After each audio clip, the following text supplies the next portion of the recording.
That's what I was saying while you were gone. Where in the hell do you even start with Penguindrum? Welcome to Penguindrum, where children are abused, parents are horrible, and there's a Jesus figure, but in the end, the Jesus figure doesn't do shit. Yeah, I mean, it's basically just, hey, this seems fun at the start, but at the end, you're going to come out with the idea that everything just sucks. And this gets really dark. Like, it's like, I thought the darkest it was going to get was the couple of rape scenes that we had in the first half of the show. Like, the first 13 episodes. I was like, wow, that's pretty dark. And then they had they called it a broiler room, but it was actually just a place where they grinded up children. And so let's... I will say, this show does have some good things going for it. Like, I thought it was kind of clever after the fact that I noticed that it made allusions to the broiler room very early on. Like whenever they're in the hospital and they're going between like the third and the second floor, it even says it on like the little hospital map as they're passing it. Mm-hmm. Oh, yeah. I mean, there's tons of little details in this show. There's a lot of this like show really, is little details. The show. Yeah, there's a lot of tiny little details and a ton of foreshadowing for everything. So let's talk a little bit about that. So this show is one of a few works by this director. What else has he done? He or she? He's done Revolutionary Girl Utena and Yuri Kuma Arashi, which is Lesbian Bearstorm or Yuri Bearstorm or whatever you want to call it. Interesting. Okay. That's surprising to me. Not necessarily in like style, because from what I haven't seen Revolutionary Girl Utena, but I've seen bits and pieces of it, and it seemed very stylized. Yeah, this guy has a very unique style. Resonates throughout all his works. I thought that was a very cool thing about this show was that, like, as weird as it gets, it embraces it, and it just goes fucking ham on a lot of that really, really weird-ass shit that it's showing on screen. Like, everything stylized. Even whenever, like, for instance, in the broiler room thing, whenever the kids are getting chopped up, they're like the bathroom signs for like male and female, and then whenever they get chopped up, they get turned into tiny little shards, and the shards actually cut the main characters as they're like desperately trying to get to each other, which was like an interesting little detail and different things like that. It's in like anytime that they go into some like alternate dimension weird shit, it's very like crazy, almost Shaft like in like some of the stuff that it was doing. And I'm pretty sure that because Ikuhara works, they're always known to have this weird style, and so he's known to be very hard to work with. Even some people consider him as like an anime auteur, if you would like to call it that. Okay. He's just very difficult to work with because his style doesn't sell, and it's very unique. Right. So he makes a lot of sense. Certain animators that like to work with him, and some of them are from Shaft or have the Shaft style integrated into them. So you see a lot of those sort of elements there as well. Well, that also makes a lot of sense. Yeah, that makes a lot of sense now that you've told me that. Yeah, because I, especially in a lot of the scenes set in the hospital, yes. For example, a lot of these sort of long corridors and hallways and such. Stairs as well. Yeah, it feels very like pulled from Monogatari. Yeah, and it has that very distinct style to it. And it's really weird in the hospital because like it keeps doing all these things where it's like it's using the colors and style of penguins for the environments that you find the characters in. So there's a lot of like black and white, but then the characters are like incredibly bright and colorful, contrasting that environment. And it looks very cool. Like the style in this show was out of the park, really neat to watch. Even the character designs I thought like were very interesting in their own right. I think perhaps think one of the things that has made the characters stand out so much, actually, is the stylistic decision to make all the background characters essentially just like human stick figures, Yes, more or less, or like I like the fucking kind of loved signs it. that you would put on like a bathroom indicator or something like that. Yeah, And it was such a, well, I guess more appropriately, like the kind of people symbols you'd find in like a subway station or something, which or a subway station or rail station, which is I guess intentional. Then I didn't think about Right. that. yeah, and it's so interesting because like I've never actually watched an anime that treats its, background kind of filler characters with that sort of kind of brush to it. There's a lot of shows that I've watched that have gone to lengths to make the background characters be very much like non-intrusive, to give a lot of specific prominence to the actual main characters, but never to this degree. It's so interesting because not only are you not drawn to those background characters because they're just moving, there's like no actual animation to them, it's like you're sliding them along the plane, but beyond that, like there's no actual interaction with them. No matter what crazy shit is happening, there is no like notice given from the stick figure folks, and it puts such an emphasis on the actual prominent main and side characters that I guess I never really thought how something like the presentation of the background characters could give so much actual oomph to a series in a design aspect. It's fascinating. Yeah, I would say it's less them being lazy and more them having an intentional purpose for it.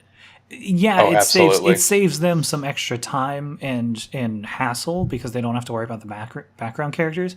But this was more of an intentional purpose to make a really interesting stylistic choice. It's not like the only thing that came to mind was like Ruby, where it's like for a while all the characters were just black silhouettes that would like move around or walk around in season 1, and it looked really awkward because you could tell that they were just kind of like they didn't have the time or the expense to actually make background characters. Right, they were saving their budget. Right. And that's fair for a show that was entirely web produced. That's fine. But like for this show, it's taken to an extreme in such a way that it becomes unique and stylistic in its own way, and it looks interesting and cool. It's like the only time that it ever like struck me as odd was whenever, for instance, the broiler room, there was a couple of times in which one of the main characters was like, "Where am I?" And then one of the kids, I don't know, because you can't tell, but one of the kids in the room is just like, "We're in the broiler room. It's where we go to die." But you don't see who it's talking to, her or like. And I guess it doesn't really matter, was what it came down to at the end of that scene. It was like somebody said it and we got our information, and that's all that mattered. It didn't matter who said it or like if that person was important in any way, and we wouldn't see that person later on. So it didn't matter. It just struck me as odd because the character actually had a voice, but then we just don't know who the character is because they're just a little silhouette of a person. But that was the only time it struck me as odd. All the other times it made perfect sense because in the grand scheme of things, none of these people matter at all. Even whenever it came to like the terroristic plots and different things like that, it truly didn't matter the people. We just got the gist that, hey, there are people. Yeah, and it doesn't, as you said, it doesn't really matter in the end for a lot of that. It just... Yeah. And I even think it helps to isolate the characters a bit, like certain characters that wouldn't care about these people at all. Yeah, very much so. Yeah. Like, and it kind of works to, with that isolation, it helps us get a lot of emphasis on we are following the fate, or maybe not the fate, depending on how you came out of the show thinking about fate. It very much helps you focus on their specific journey and not necessarily get distracted by sort of outside things. But that being said, it's not as though, there's not anything good to look at outside, because this is a gorgeous show. This Like- is a very pretty show. like, Even a lot of whenever it's colors. goofing off. It Yeah. really is, and despite the fact that there is a lot of, emphasis being put on, focus on the main cast, focus on side characters, things like that, there is still so much gorgeous shit to look at in this show. It is stunning. Even stuff that we saw like a million times, like the constant intros of like whenever a scene changed and the character was going to be in a different place, the fact that we would go through the station line doors and then it would say what station junction the character's at. That I never got old to me. That always was really cool looking and interesting to me. Yeah, I kind of figured that it sort of would get old after a while, but it honestly really didn't. It almost reminded me of like a very short, like loading screen between areas in like a JRPG or something. Yeah. With like a little bit of information, like you're going into the Heavenly Glade now, but it's like Ikebukuro or like Shinjuku, Destination of Fate. Yeah. So Yeah, and that's another thing that Ikuhara does. He really likes, I guess could call it repetitive things, or you could call it like parallelism or whatever. But he just likes using the same elements over and over again to kind of. that I mean, it's obviously apparent if you watch the show or any of his shows. it makes a lot of sense. Yeah, and it was also very helpful for any of the flashbacks that they had a separate transition for all the flashbacks, and then you had that nice little bit of text to kind of like transition you into the flashback and tell you where exactly you are and what's going on. That was one of the most fascinating things about this show to me, in that it telegraphed its transitions, its flashbacks in that specific way, not just through like, showing the fucking rail line board with, as you said, like whose perspective it is, what's happening, where it is, when it was, but also that had that fucking audio cue of like, hey, the doors on the train are about to close, step away from the station, or make sure you're inside. Like, it was such an interesting choice to have that audio cue to it. And with everything, slowly revolving around the rail lines and everything, it was really interesting, because in a lot of ways it kept sort of bringing you back to, okay, this is kind of the larger thematic element of the show here, or this is something that's very deeply important. And it was cool to have something that would, keep pulling you back to this central motif. Yeah. Like, it was really interesting. And that's one of the things that Ikuhara absolutely loves. He has central motifs, and that is what drives his show. Even if you don't know what they mean at first, like, for example, you would have never known that. Like the train boards and the transitions and all that stuff. Like, you would have never known any of that was really important until you hit, like, midway into the show. Right. It doesn't become apparent. It's just the only thing that you can think of for like the first maybe like 10 to 12 episodes is, wow, these guys ride the train a lot. But it doesn't seem out of place or unnatural, because they live in Japan. That's just what they do. Right. People ride trains to get everywhere.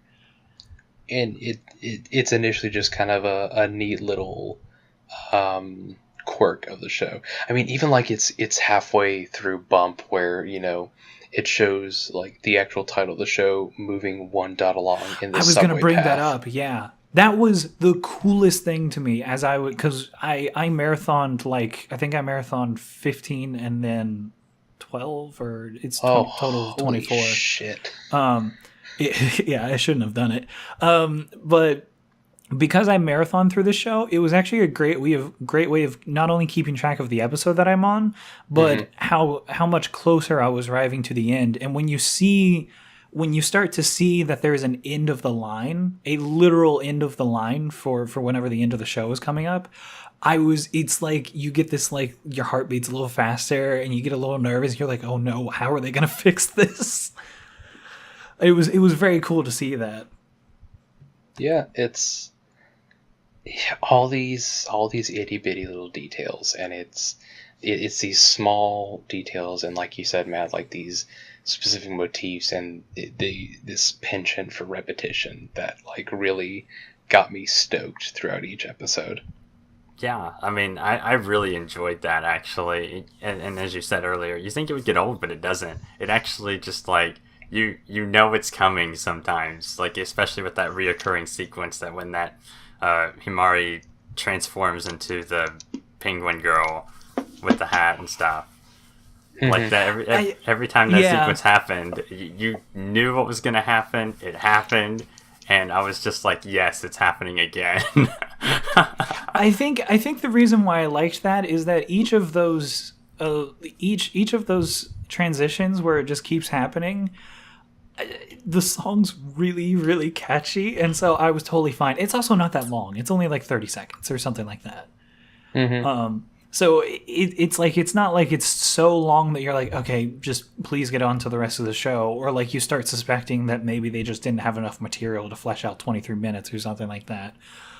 It's short. It doesn't feel short, but it is relatively short in the grand scheme of things. Yeah. And then each time that they go into that alternate dimension with the two robots facing off against each other with the bridge in between them, connecting their belly and their crotch for some reason, it's something fun and strange and weird happens, and it's different every single time, and I kind of really enjoyed that. Yeah, it's another thing Ikuhara is known for, just weird, quirky things that you're just like, that was weird. But or like the train's two mascots, the Double H Idol group that they use for all of the different little messages while you're on the train. I loved those, and how each one was complete. That was interesting because while it's a recurring thing that we're staring at this sign while the characters are having conversation, every single one of the signs, these little virtual signs that are changing, was different, and each one was really funny. But also, the message of the day or the slogan of the day that they had always pertained to whatever the conversation was currently going on. Yep. Mm-hmm. Which it was a nice little detail. It was a little clever device. And there are so many just little details in the show, as you both have said. There's just so many things that, like, if you look and blink, you miss, and it's not a huge deal if you miss it, because usually they're either just really small, or like they'll bring it up again if it's really important. Right. But you know, if you know what's going on, or you take your time and research some of it, like, it's actually really cool, and it actually enhances the experience of the show, which is one of the other things that Ikuhara likes. He doesn't like to give the answers to any of his shows. Clearly. I mean, in case you didn't figure it out by the end. He doesn't like to give out the answers. People ask him what his shows mean, and he still won't tell them. Like, people ask what Udana means, like 20 years ago at this point, and he's like, it means what you want it to mean. It's like, oh, fuck off. And he wants you to interact with the work and experience it for yourself, and then basically come up with your own conclusion. So all those little details enhance that as well. I think that's also then an intentional choice why he makes all these tiny little details as well. Is not only for the sake of like drawing your own conclusion, but for the replayability of this series. Because I'm sure that there's like 50 million things I missed, and so going back and watching the show again, I'll catch a bunch more stuff. And that way definitely. I'm not like, I'm still entertained throughout the whole experience. That's clever. Yeah, and you know, I guess just for the watchability of the show too, kind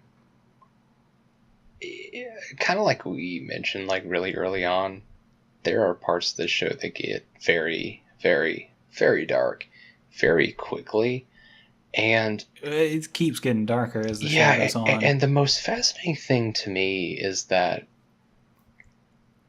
the show is very much able to balance out that the heft of what's going on with those goddamn fucking penguin mascots. Honestly, I found it interesting that the show was able to not be horribly like Madoka dark in what it was trying to do, or like even worse, like Attack on Titan or something like that. Worse is a bad choice of words, but like just really, really dark. I thought it was nice that it has these small little things, not just the penguins, but then you had the rabbits, and then not just those, but then you had like the cute little signs of the double H idol group, and then you have all these other tiny little things that they put in specifically to lighten the mood. Yeah, and it's fascinating because so many of them are like what you would think of as mascots almost for this sort of thing. Yeah. And I fucking hate mascots almost universally. There are very few instances of like mascots in anime that I don't feel are garbage shoehorned in. But I don't know. It's like all these small things, like like the Double H idols and even those shitty rabbits and everything else. It worked, and it's not as though they were a degree of levity that actually got rid of the weight of the situation. But it scaled things down just a little bit. It relieved a small bit of tension, but still left a lot there. Yeah, although I personally, by the end of the series, I think it's going to be different for each person. It's going to be a subjective thing, because like by the end of the series, I was actually annoyed with the penguins, specifically like the last 6 or 7 episodes, because there would be a specific scene that was intentionally supposed to be not dark, just very serious. Like, okay, there's something very serious going on. We need to focus on this. And then the camera would just fall around the penguins for the entire scene as they're like goofing off looking at porn or shit like that. And I think there's obviously a reason to it, and I do agree that like the director's just like, hey, look, I mean, we're not like entirely dark and scary, but at the same time, it felt almost like the director was like intentionally shying away from it because they just didn't want to get that dark, even though their story demanded it. There are certain times in which I had wished they would take themselves a little bit more seriously for the scene in question, because like sometimes they would start throwing in jokes in the middle of a rape scene. Like in episode 13, or they would start throwing in jokes during some of the scenes in which children are being abused. And I'm like, do you really? It's not jokes about like, haha, the kid's hurt. It's like the kid's getting hurt, and then there's a penguin fucking goofing off in the corner. And I'm like, do you really want to make jokes right now about this shit? Like, that turned me off a little bit. Yeah, and I think as you both have said, I think it's different for every person. I kind of just, I thought it was okay, like the humor that the penguins provided. I kind of understood why they were there. I didn't particularly enjoy it. I didn't think it was funny from the beginning. But I was like, it was never laugh out loud funny for me. But it, yeah. No, for sure. But I was just kind of like, I kind of see what they're there. They're kind of being the comic relief a little bit. Like this is like in case some people don't like things when they get that dark, and I was like, maybe he's just one of those people that I don't think he was making light of it in any sort of way. Like, I mean, no, I think it was just that the director realized that it was a very dark scene, and then they were just like, maybe we should find a way to pull this back a little bit, like just soften the blow just a little. And I just don't, for specific scenes, I don't think it worked well. Yeah, and I mean that's fair. But I'm sure there's someone that I don't know. I didn't like it from the beginning, as I said, but there's probably someone that would think that they probably were fine in that scene. But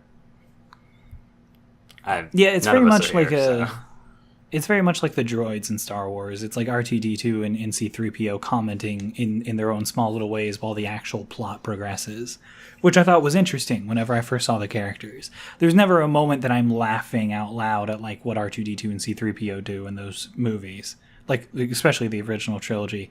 But like just the fact that they're there makes what could be like a politically driven, very dark, empire taking down the small group of rebels. It lightens it just a little bit. And I felt like that was a similar situation of what's going on here. It's just, in this case, I feel like there were certain situations in which it's like, all right, take the droids away for a second. We don't need them. But the penguins were always there, no matter what. Yeah, they kind of wrote those in at the beginning, and then yeah, then didn't know how to do with them after that, so to speak. They did add things to some scenes though that I liked. Like for instance, because these penguins are direct representations of the characters, or at least the characters underneath this curse, basically, or something very confusing. It was interesting to see, like, whenever a character was dying or in a very serious situation, the penguin starts to fade away, and you see the other two penguins like around them, very sad, like oh. And then I think it added to some of the scenes in which, like, there's a conversation going on and you see that the two characters are talking around the subject, but the penguins are directly acting out what the feelings and what the humans really mean. In certain scenes, and that was clever to me. That was very clever to be like, the characters don't want to say it, they're arguing and they don't want to say exactly what they mean, but the penguins are just there doing it. Right. Yeah, and they did that a lot at the beginning of the series, especially. It didn't get so well later on, but at the beginning, they didn't scale well. Yeah, the penguins did not scale well into the late game here. They tried hard in that first quarter, but they really lost steam.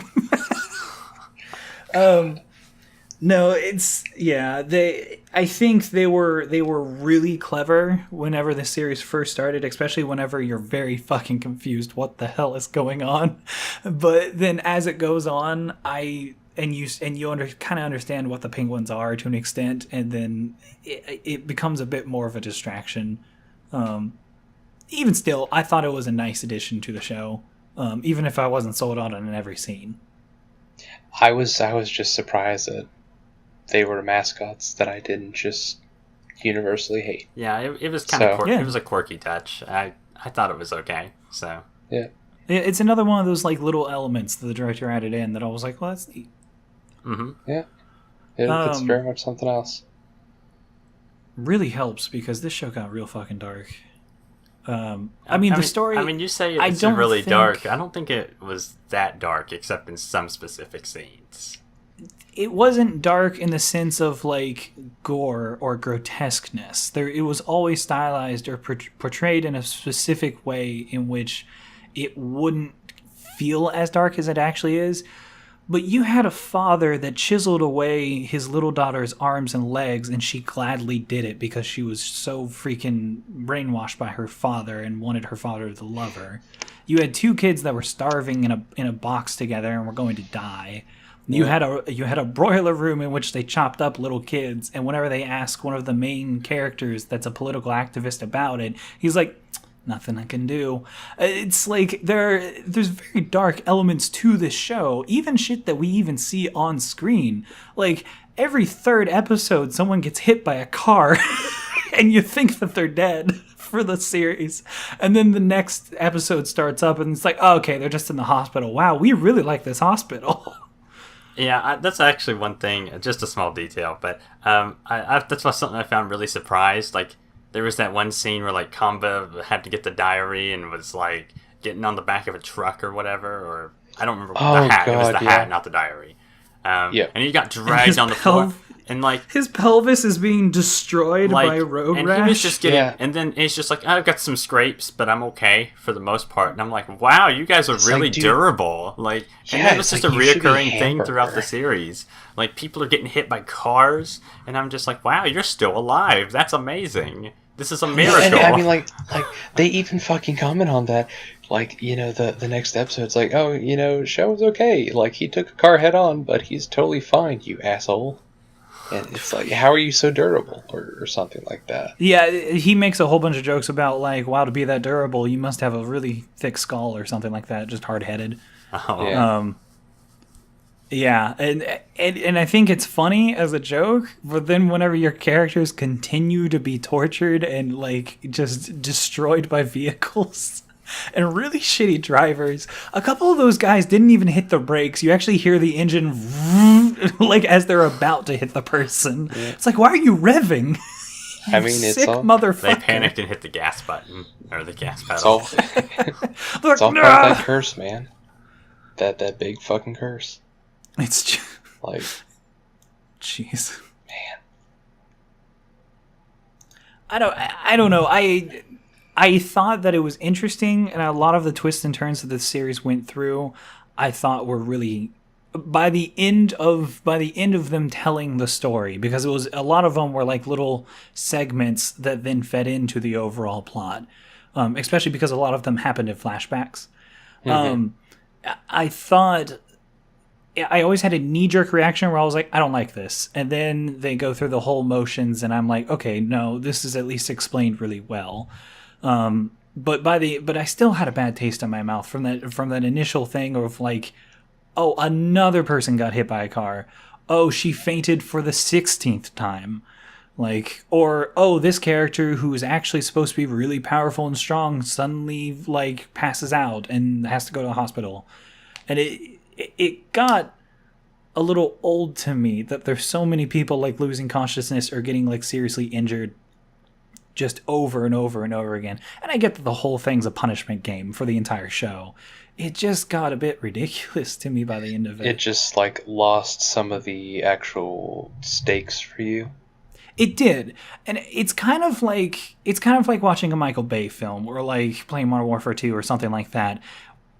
Because so many people are dying or pseudo-dying on the screen, I stop feeling like I can actually get an emotion out of that. I become so desensitized to it that by the end of the series, there's people that literally get shot in the back. And you're like, I knew for a fact, I was like, he's not dead. Not at all. I was like, he's not dead. No way. And there was a couple of other times like that where I was like, oh, this character like flatlined, literally flatlined. And I'm like, yeah, but they're not going to die. Give it like an episode and they'll be back. And I was like, oh, look, an episode, they're back. I could call it so easily because they just kept like throwing a really hard hit and then like pulling it back. And they consistently did that every single time. Isn't that also kind of the point though? Like, I mean, because that wasn't really like, in that sense. It wasn't really like the main part of the story was that the characters dying is not the climax, for example. I don't think it's not a show about people dying necessarily, but I think because it's supposed to be punishment, their lives by living are punishment. Yeah. But like the thing that bothered me is that like it happened so many times and so often it stopped feeling impactful to me, especially because like by the time we get farther into the show, they're not just doing these like soft hits of like, oh, somebody got hit by a car. It's like, oh, someone's being brutally abused by their parents. And when I'm starting to become desensitized to that becomes a bit of an issue to me. Where I'm just like, oh, it's another parent abusing their child. So an instance where the sort of repetition didn't exactly hit home for you. Right. I think whenever you have this constant stream of people being abused or punished or tortured or like flashbacks to little kids having terrible, terrible parents, and every single character in the show has terrible, terrible parents. With the very rare exception of like the main character's pseudo parents, but then even then they're not perfectly nice people. So, but it just becomes a bit like, I don't know, it got old for me, I guess, because I was like, oh, it's another fucked up situation. Oh, it's another bad situation like here. I feel like if it didn't try to deviate so much, in which it's like it's punching so hard over and over again and then it pulls back again, or it's like I felt like if there was any impact that actually remained an impact in the show, because like even some of the characters like constantly pass out or constantly have health issues, but then it just doesn't matter in the end because it's like you have these really terrible scare, everybody in the show is worried, and then the very next episode they're fine, and you keep doing that. It's like they go so dark and then they pull it back over and over again that it didn't feel like it was leaving any type of impactfulness to me, and I kind of lost empathy as it went by. I mean, I guess I can kind of understand your perspective in that sense, and I can definitely see how, from one point of view, that could kind of leave you in that sort of sense. I don't know, it's just like, to me, from the understanding of, I mean, probably about like the first third of the series, there's this point where, they're kind of telling that story of the goddess and the lambs and the apple tree and shit. Oh yeah, like episode 11 or something like that. Yeah, something like that. Where episode 12. It ended up, saying, essentially it was like, Himari ended up dying, but then the gods decided to bring Himari back, not to end the punishment, but to say, but to continue it. We can't stop it here. The punishment has to go on longer. And so from that point on, I had this frame of reference like, okay, so essentially what we have here is, a kind of a classic suffering sort of story. And from approaching it from that perspective, I don't think I had quite as much of a sort of beat down perspective on it, as I think you had a reaction to it. Like I think the best way to sum it up for me, because I was being real terrible at explaining it, is after so many fake outs, I stopped flinching. Yeah, and that's fine.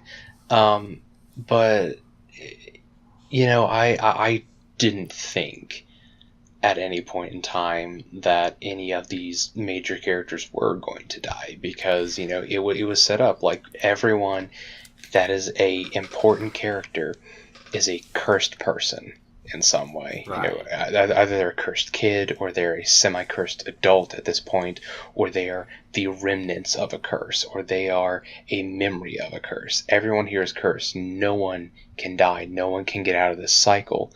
And so from that perspective, I saw it as, okay, so how do they continue to be punished, and how do they continue to live in this cycle? And it was less for me about, oh, look, this shit's happening to them again. It was more about, how do they react to this shit happening to them at this point in time? And so for me, the actual, the act of viewing this, and the act of viewing it with a perspective of, how are you going to react to this? Are you going to overcome it? Is this terrible shit that happened for the umpteenth time going to bring you closer together as family? Or is it going to make you, rethink your entire perspective? Or is it going to make you go just batshit insane?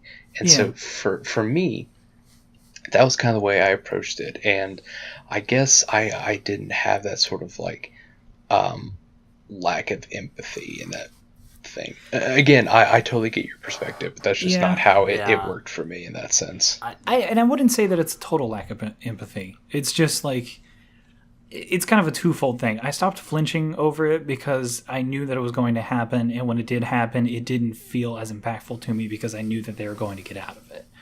And then the other thing is, I guess I started to wonder if these characters are always going to get out of this and always going to be able to make a comeback from these darker moments.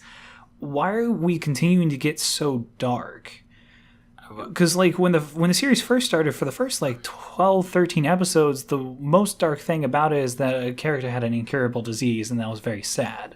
But then for the last half, we had like just so many things one after another of like, we're going to get really dark with this. Children are being tortured, children are being killed, and then all these other things. And I'm like, is there a point to being so dark? Like, is there a reason why you had to go so dark with this? Especially whenever a lot of the characters don't even directly comment on how dark their situation is.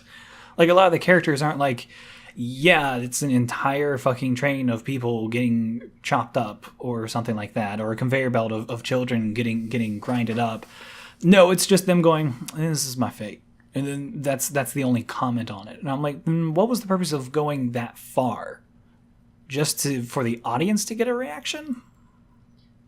Well, I think if we were trying to get a reaction out of the audience, why would we have the comic relief in the middle as well? Like, it's like something doesn't make sense here. Like, just from it would go so dark, and then their pullback would to make a bunch of jokes about it, kind of thing. Yeah, and I do understand your perspective, as Zach said, but I think I guess I'm leaning into the narrative a little bit here, because I just think that the way the narrative was written, with them being, as Zach said, being stuck in the cycle and stuff, I don't know, in my head it made sense, so I just went with it. So I guess I was going with the flow of the narrative in that regard. But I mean, I understand how it, might not have worked for you specifically. Yeah, on a personal basis. Zach, I think your mindset is probably the most correct mindset to watch this show. I think you are absolutely correct in that way of thinking. I don't for the think there's show. necessarily a correct mindset. Maybe not, no. But I think yours was a great way of approaching it and be like, it's not necessarily, you know, if they're going to get out of this, it's a situation in which they're going to get out of this, but will it tear them apart? Will it keep them together? Or will they go crazy? Like, you want to see what the after effects of this happening will be. Yeah, especially since that was one of the main things of the series, was about family and right. such. But I think where I started to kind of lose the plot there was just because of, I don't know, I don't like shows that intentionally go so dark, just specifically to have a gut punch, is what it felt like to me. And a lot of the content within this show seemed too much. And then especially because it would have this really fucked up scene, and literally 30 seconds later they would be making jokes again, and everyone would be fine and dandy. And I guess my counterpoint to that would be, is the gut, like, because you were saying the gut punch felt, what was it, meaningless, or it just, they were doing it just to do the gut punch? Not meaningless. It's the whiplash that I'm getting out of it. I think is that it's too dark for me in the first place, and then it almost feels like it's too dark for the director, and so they pull back. They're just like, jokes, to lighten up. Yeah, but one of the things, and this is kind of related, but also because the director doesn't like depicting like heavy violence. If you'll notice, a lot of these scenes that happen, like with the models, where Monaco comes and like shoots them with the gun. That happened in like early on. Or, that's all completely like red and black. If there's nothing depicted, actually, he doesn't like the heavy. Surprisingly, there's no, even though the story gets dark, he doesn't like depicting it on the screen as such. So that's why, right? Like you just hear the chisel sounds for the little girl that's getting abused by her father, and then you also, whenever, what was her name, the Jesus character, Momoka, the little girl, yeah, who was the older sister. Whenever Momoka saves what's his name from the broiler room, and then her hand gets burned, it's like the guy that burns her hand with a torch. All of that, including her arm and hand, is in this same like style of like this of the human figure that you use for like railway systems, in order to like cut down on the violence. Even still, like the imagery being depicted is really fucked up. Oh yeah, and but I also don't think that devalues the narrative. So I mean, that's just me personally. But and kind of another way that I really sort of framed this was that, yeah, a lot of this stuff does get, in a lot of senses, very over the top, and if you really think about it, like to an extreme degree, it does get, fairly explicit in its subject matter. But again, sort of the way I viewed it, in that, in one sense, that they were these sort of cursed folks, but also, I took a sort of touch from the sense of, like we talked about earlier, the sense of isolation that the show gives to the characters, and that, they are the only ones here. And so, in some perspective, it really felt like, these are the only characters that are actually here in this world. And in that sense, it kind of got away from this sense of any kind of actual reality to it. The more I got into it, the more it really did feel more like these very specific, like, kind of suffering tales almost, where like this stuff is just so crazy and so over the top that there's no way that this could possibly ever happen. Right. And it was that sort of perspective that kind of helped me to not get burnt out on these things happening, because it's like, wow, yeah, this shit is awful. But this is also being presented in such a way that there's, it seems so out there. And that kind of makes a little bit of sense if you look at kind of like the different styles as we were talking about earlier throughout the show. Like you've got some scenes that there was a whole like the whole goddess thing that we talked about. They explained like the cycle, and there's the bird cage metaphor and the child broiler, and all this stuff. Like none of that was like I just lost it. It pretty much was in different styles that were in much lighter. I don't know. It just, for some reason, it just felt like it worked with these lighter styles. And it kind of felt like a fantasy sort of thing. It didn't really ever feel like, this is something that could actually happen. Like, this is over the top, ridiculous, this could never happen sort of thing. And I kind of got that vibe with the director style, and just the style of the show kind of felt like that as well. I guess that may be. It's just me personally. For me personally, it was too much. I felt like it was getting too dark too many times, especially because stylistically they were trying to not make it as dark as it was, but it always came off as too dark for me. And I think that really does. It's not a testament to the show. Maybe it's just very. On a personal level for me, I felt like it was too dark. And I think a lot of that has to do with, like, a lot of the shit that they depict. I've seen actual things like that in real life happen. Not personally, but... Fuck, you've seen a child broiler? In a way, yeah, actually. That historically, there are things that have occurred that are very similar to that. And I've researched a lot into like different history things that are kind of fucked up. And I was making a joke. Abort. Yeah, but then I've also seen like different news stories about parents like abusing their children using different weapons. Like the chisel thing got under my skin, and then I've seen things like that before to a point where it's like I no longer feel like it's wow, that could never happen. It's like, oh, I've seen this happen, or I've seen and I've had friends that have been abused by their parents, and so it's just like it got under my skin and it was too much for me personally. Yeah, no, I can totally understand. I mean, that's fair.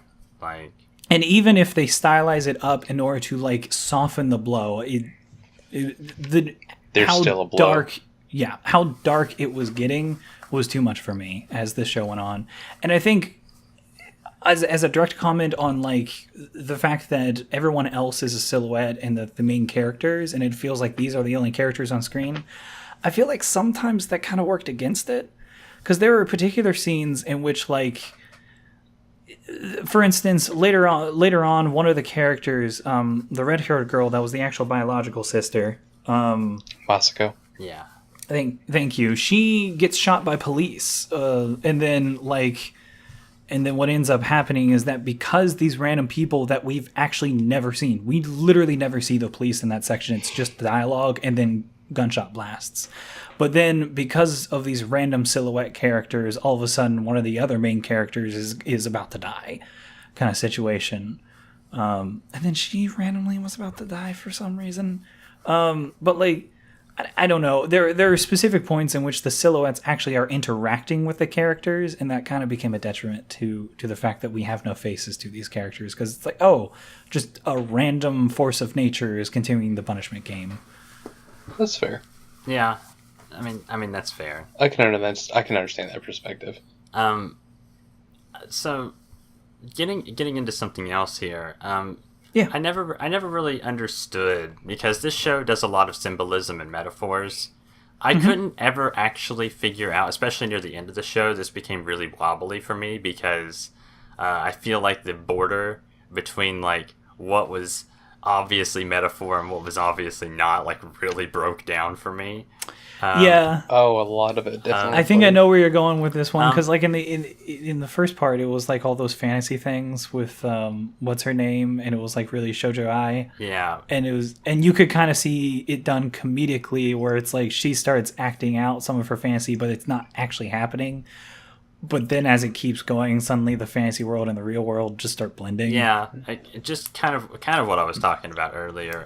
I couldn't actually ever figure out if the child broiler was like a real place, or if it was like a physical, like a metaphysical state of mind. Like, is that where your mind is? Or if it was like this actual thing.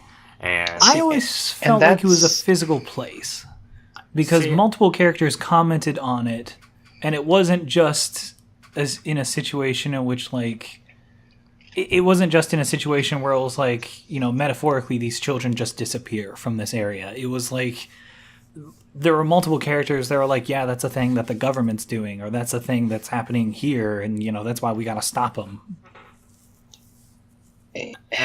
Like it's complicated because there's a lot of things like that, because you got like the frozen world as well in like episode 9 where Himari goes to the library with that pink-haired dude Satanoshi or whatever his name is. Yeah, at the same time, a lot of times whenever that character was involved, I always felt like it was basically like that character existed in his own parallel world. Well, he did. Yeah. Sanatoshi was literally a remainder of the curse. Right, but I always felt like basically in a lot of those situations, it wasn't necessarily that some of that stuff happened, it's that it exists and it did occur, but it occurred in his own dimension kind of thing, and he just pulls people into it. Whereas there are other things that have nothing to do with him, like the broiler room, that I felt like were a little bit more physical rather than metaphysical. Yeah, and I guess that's what's tough here, is because like you could say that like some of this and none of this is very clear in this show. I'm going to say that out front. Like I don't think we're going to come to a real answer here. No, because there's some really confusing crap, especially near the end. Anything that I say is from a very ignorant perspective, because by the end of the show, I was a little confused about what was going on. So take my thoughts with a grain of salt. So, I mean, I don't think there's any way for any of us to understand this show fully. Like, I don't think there's any capacity in the world for anybody to understand the show fully. These are just based on my experiences and what I've learned from looking things up. Your mileage may vary. Yeah, there you go. But I don't know. I felt like some of these scenes, it wasn't like they were being dragged into another reality by Satanoshi. I feel like it maybe just occurred in someone's mind as they were passed out, or like maybe how they were feeling was like being transformed into a reality. It became all really muddy near the end with the child broiler. I couldn't tell if that was like a state of mind, a state of being, or if it was an actual place. Well, it also really gets muddy during that one hospital scene that Satoshi first comes in pretending to be a doctor. Sanatoshi? Sanatoshi. Pink-haired boy? Pink-haired boy. But it's like he first comes in pretending to be a doctor, and one of the characters can see him, but the two other characters that are right outside the medical room just act as if nothing weird or crazy is happening in that medical room. The way I at least perceived that was Shoma was not in a great state of mind at that point in time. And so he wasn't necessarily paying attention? Right, and then, so, by extension, Ringo wasn't paying attention to anything except what Shoma was going through. Again, that was just the way I perceived it. Well, that's how I initially saw it, but then as things kept going on and we started to get these fucking crazy moments where it's like, did that even happen? I started to go back and question earlier scenes. And that's totally fair, because there are definitely sequences where it is as though, Sanatoshi or some other folks are very much only appearing to a very specific audience, and perhaps not focusing quite as much on others. Like, it's essentially, it's been said, there's a lot of blurring of these sort of boundaries between what is actually happening and what is not actually happening. And there's just, it's difficult to parse out in some scenes. Yeah. Sorry, I didn't mean to talk over you. That's fine. I was just gonna say, you even have scenes like the original Doctor, the actual Doctor. Whenever Shoma says like, what about Sanatoshi, like Dr. Sanatoshi, and he was like, oh, I had an assistant named Dr. Sanatoshi. I had a weird dream last night with him in it. And it was like the scene that we had seen previously that like totally seemingly did occur, because there seemed to be a physical presence there and physical actions taking place. Right. But then like the doctor was just like, yeah, it was just a dream. And I'm like, but was it? Or was it? I'm confused. And I think ultimately, for a lot of these things where we question whether or not they quote unquote really happened, I don't think it matters. No. You know, in that, you know, the fact that they happened, whether it was physically or metaphorically or mentally or whatever, it still happened in some capacity. And that's really the ultimate thing that matters, because, you know, regardless of the actual like physicality and the here and nowness of it, you know, these things had an effect of some kind. I like how you said that. I think that hits the nail on the head there. And I guess that's kind of this guy's style, because I seem to remember the bits and pieces I saw of Utena had a similar thing going on for some scenes. I feel like maybe not. I haven't seen it, so I don't have any idea. But definitely in this show, it's like, I guess it doesn't, for a lot of things, it doesn't really matter if they were like physically there or not. It's just that for the characters, it seemed to have happened, so it happened. Yeah, so we just kind of gotta roll with what they're experiencing. Yeah. Pretty much. It's kind of like if everybody's just stuck in the same dream, and they're all having the same dream at the same time, and they just roll with it, whether it's actually happening or not. Yeah, I mean, some pretty weird shit happens, so... Oh, really? Yeah. Didn't you know? Yeah. Well, which makes it hard sometimes whenever I was judging the show to see if there was like any loopholes or anything. Because there were some things that struck me as odd, but at the same time, I know that I wasn't comprehending everything that the show was throwing at me.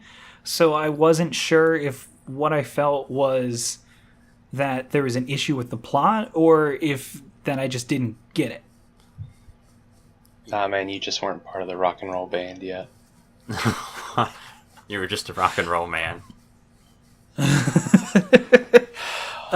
Like, for instance, at the end, to get into a spoiler, Ringo says that she remembers what her Momoka, the older sister, what her like magic spell was.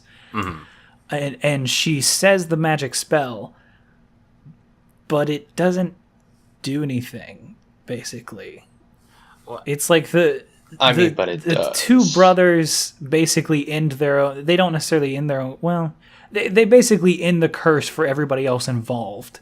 But they do it. It's not really anything that she does. Well, but she at least begins it by starting the Transference of Fate spell, and but then did she? Yeah, she was on fire. Yeah, right. It's like Sanoshi was saying. If you start the spell, the actual ritual flames are going to totally consume you, and there they were. But then it didn't matter in the first place because they never consumed her, because magically the brothers could just take that away from her.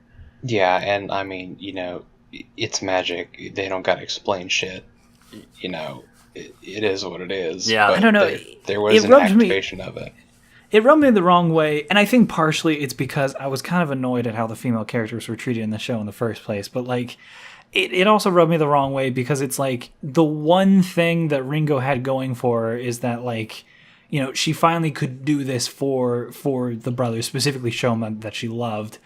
But then by the end of the scene, it almost seems like she literally didn't even need to be present at all, or like there was no point in her being on there anyways, because by the end of it, they just take the consequence away from her, and then only the brothers are punished, and then it doesn't matter. Yeah, I mean, like, it was a bit of a bummer that, you know, she lost a decent bit of agency as this series went on. Yeah, because she really got into full swing about like the second half there. So to have this kind of like peter out at the end, and for ultimately for her to go to make a sacrifice and then essentially have that ability to do that taken away from her was kind of like have even that bit of agency taken away from her. Yeah. But I mean, you know, all things considered, at least she's not dead. So. Well, it just became odd because it's like Himari and Momoka were the princesses that needed saving in their own ways, and then inevitably, like, inevitably they do have their own kind of saving grace to them, or like their martyrdom is for a reason. But then you also had the other two. You also had two more characters, Ringo and Masako, that their entire purpose was for most of the show to just be crazy girls that hated each other. And then, or not hated each other, but just hated in general, and they were just very crazy towards the boys. And in comparison, if you look at the male characters, they were all calm, cool, and collected for almost the entire show, with the exception of Teacher Boy, who goes fucking crazy for a few episodes. Yeah, that was definitely something. And so it's like you just had either the crazy ex-girlfriends or the crazy girlfriends in general, and then you had the princesses. Those were the only two types of female characters for a large portion of this show before some of these characters come into their own. And even then, once they do come into their own, they still have no agency compared to some of the other characters in the show. And that rubbed me the wrong way towards the end, because it's like, especially that last part with Ringo, where it was just like the one thing she could have done and you took it away from her.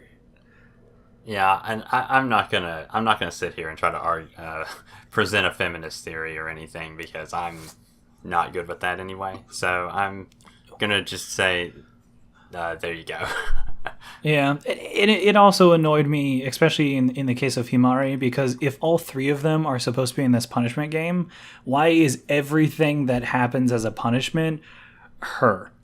Well, it wasn't, but I mean, well, pretty much almost everything was always kickstarted by her passing out, dying, or being tortured or kidnapped. Well, because she was this object of desire essentially for Kanba and Shoma, and that they were, as they said, they were playing house for a time. They were trying to be a family, even though none of them were blood related. And so having, in this sense, Himari taken from them and that perspective, that is a punishment for them, because in a lot of ways she is the only thing that they are living for, which in and of itself is kind of like, eh.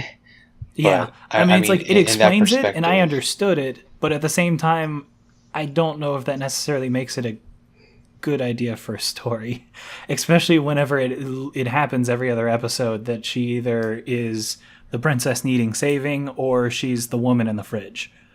I mean, like, you can argue, whichever, whatever way, but I mean, yeah, it's. I mean, I don't know. I thought it was fine the way it was. The only real problem I actually had with this show is that I wish they would have explained a little more at the end. Like, that's the only real major problem I have with this show. I didn't have so just hearing you talk about all these different problems, I'm not sure if there's just something I missed, or if that's an experience unique to your own, or if what all this is. But I guess a lot of people are going to get different things out of this show. And it was like, me personally, I was actually okay with the ending in which they just don't explain anything. But I think weirdly that was like one of the things that I genuinely liked, because I was like, oh, it's left up to interpretation. Well, I mean, it still is left up to interpretation. I just wish there was more details to follow. Just like a little bit more? Yeah. Yeah. I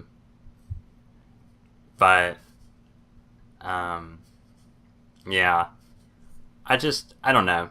I guess everyone's experiences with these shows are definitely going to be different, especially with a show this crazy. So that's for sure. But all said and done, I thought it made a good watch. So yeah, all said and done, the issues that I have with the show, I still enjoyed it. I still enjoyed the heck out of the show. There was a lot of really genuinely emotional moments that I really liked. There are even some moments in which I got pissed off because of some of the things that are brought up, and then 3 minutes later, I was just like, oh, that was a good end to that scene. And then there were other times that I was genuinely laughing because it was just fucking hilarious. Like, as much of a dick as Masako's father was, or grandfather, just all those scenes in which Masako keeps imagining or dreaming about her grandfather dying were really funny. Like, it's dark, but it was also really funny. And the one fucking American guy that was just there going, "Oh my gosh, oh geez, oh man," and it was like you can clearly tell that it was a native English speaker that they just asked to go into the recording booth. Like, he's just some guy, and they're like, "Can you just like say something in English that's like, oh no?" And he's like, "Oh, I got you. Oh man, geez, oh wow." It was so funny. Yeah, that was pretty funny. I enjoyed that. There were some genuinely funny moments in this show too. Yeah, so. and as skeevy as some of the stuff that Ringo did as like the stalker for a good portion of the show, she also had some really great moments for like the first half. Even some from like 13, I want to say towards 17, she had some really good moments still too. Oh yeah, like I felt that by the end, almost all the characters were likable in some pretty regard. well rounded out. Yeah, and even the ones that you've learned some really terrible things about, whether it's something terrible happened to them or it's something that they personally are doing some really terrible shit, you still kind of end up liking them. Well, I mean, like, to some degree, like, I at least feel that every character is, like, well-rounded out. But, like, like, fuck the parents, for instance. Fuck the parents. Like, whatever. Every single one of them. Get out. Like, y'all suck. But I also, it's not just you are there as an object to be hated. Like, there is a legitimate reason behind, like, the way you... like the reason why you're fucked up in this sense. Yeah. So it's like, it didn't absolve these shitty people of their shittiness, but it at least gave you a perspective on them. Right. It's not like they were just some like fucking villain in a trench coat and a top hat, like twirling their mustache as like a, helpless woman was like tied to railroad tracks. Like, there is characterization even for the villains of this show. Mm-hmm. Yeah. I would definitely. Even though I fucking hated some of them so gosh dang much. Like, well, I was just gonna say that I thought that the characters were maybe not on all aspects were well written, but I would think that they were likable and they fit in with the story well enough that it was definitely enjoyable. Mm-hmm. Yeah. So, yeah. I don't know. I just thought I liked the series. I thought it was definitely interesting. Yeah, you probably won't get something like this for a long time. Yeah, no. And I would argue that this is a very good series. This is one of those that it's one of those that while I didn't personally like certain aspects or elements of it, I would still recommend it to anybody. As long as they're okay with watching something real fucking weird. Like something really crazy and out there. But I mean, it does come with a psychological tag, so. I mean, that's true. Yeah. But... yeah. So, fun fact, by the way. Yeah. Did you guys ever figure out what the 95 meant? Because this is actually really important. I was confused to all hell about what that 95 was. Okay. So, the 95 appears in a lot of places in the show. I think it appears in episode 11 specifically, when they first revealed that the parents are, terrorists for the subway and whatever. The only thing that I could possibly think of while watching the show is that because they keep mentioning two specific events 10 years ago and 16 years ago, I was thinking maybe it was the 16 years ago because that's when like most of this shit started. But I was completely throwing a guess out. I had no fucking idea. Well, so interestingly enough, about a month before I started watching this show, I heard a podcast. They were talking about something completely unrelated to this show.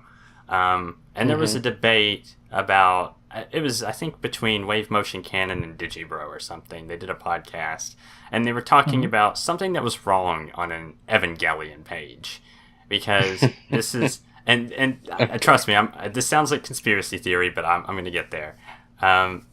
So they were talking about how, on the Evangelion page, there was a fact that was wrong and something that may have influenced Evangelion was the sarin gas attacks in Tokyo. So I went and researched the sarin gas attacks for a little while.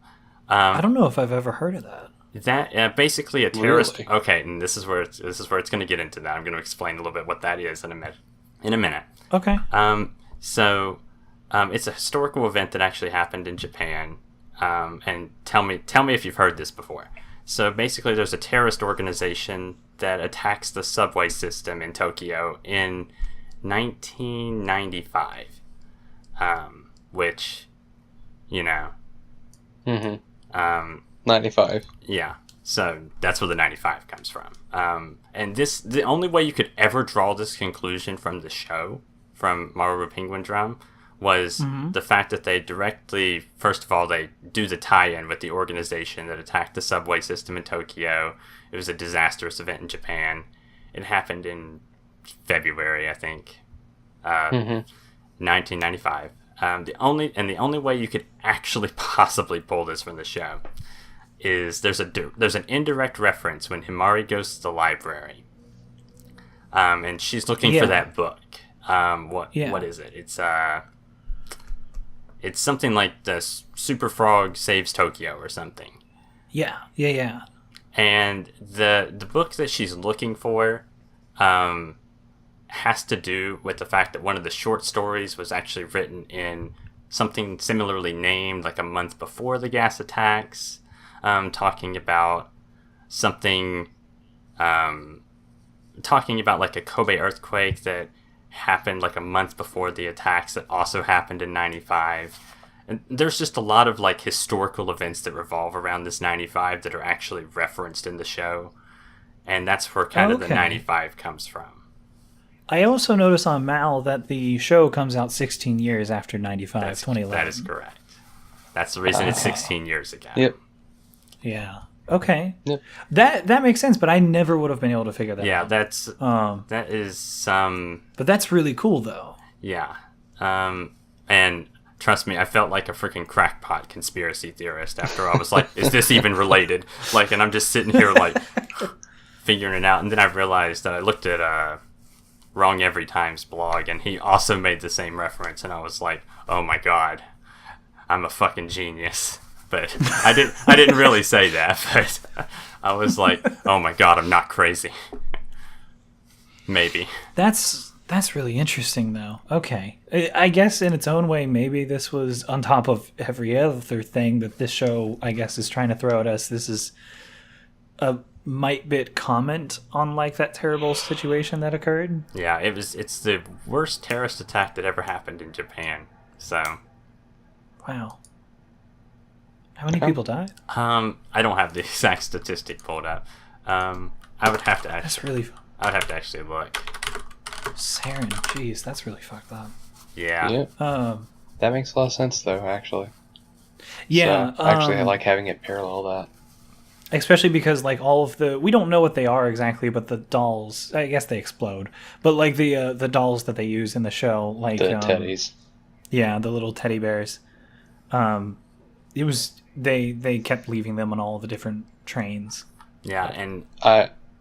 It's also just a little minor segue, but those attacks occurred on that same train line system that's in the show, which may be a reason why the train motif was used. Oh. Yeah, that would make sense. Yeah. It's all coming together. Yeah. So, let's see. Killed 12 people, severely injured 50, and caused vision problems for at least 5,000 more. So. Holy fuck. Yeah. Oh my god. That's what Wikipedia says anyway. Man. Oh, fuck. Well, I mean, that's a really interesting thing to, like, direct this into. It's That kind of reminds me, it's like there's always people drawing inspiration from, like, really fucked up events, but, like, making something bit more positive out of it, like Your Name being influenced by the tsunami that rocked Japan previously, because the earthquake and then the tsunami that hit Japan. Right. And that was and that directly inspired a lot of the feelings and ideas that that the author / director had for Your Name. Which that makes a lot of sense. Yeah. Because there was a whole bunch of relief efforts, and then people had to move into Tokyo, and there was a large amount of people that came from, farther off areas that weren't exactly urban, having to live in these urban environments, but wanting a longing for like the home that they lost, kind of thing. Mm-hmm.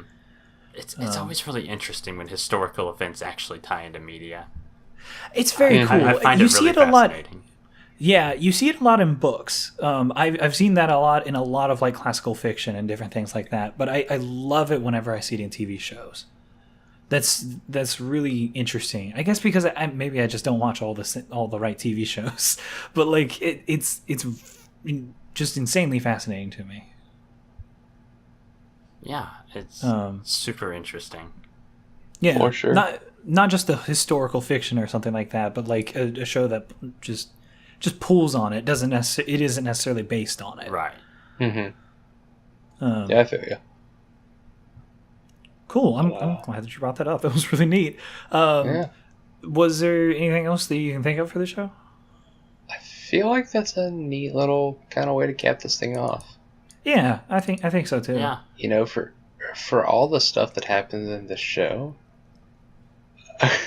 there's actually few things that I feel like we can really talk about without getting into like. I mean, we could do like such a degree of minutia if we start like episodic breaking it down. But we don't. We can't do another Death Parade. No, we can't do that. Yeah. And I only have 214 hours on my hard drive, so that is not. that is. I don't think that would actually be enough for an episodic breakdown. I'm going to be quite honest. Shit. I'm completely honest. I don't think it's necessary for us to like go 5 levels higher, thinking about this from like a very high philosophical level or something like that. We could. I think the show invites it, but like, no need. But look, the mountain's there. It doesn't mean you have to climb it. Zach, I'm not in college anymore. Please stop. What are you talking? What? I'm just saying, like, everyone get a drink. We can definitely, sit around trying to come up with what this show is supposed to mean, man. Yeah. I like twains. Okay, well, I guess we'll end it on that. I'll see you guys next week for another one. Thanks for tuning in. Yeah. Bye, y'all. Bye.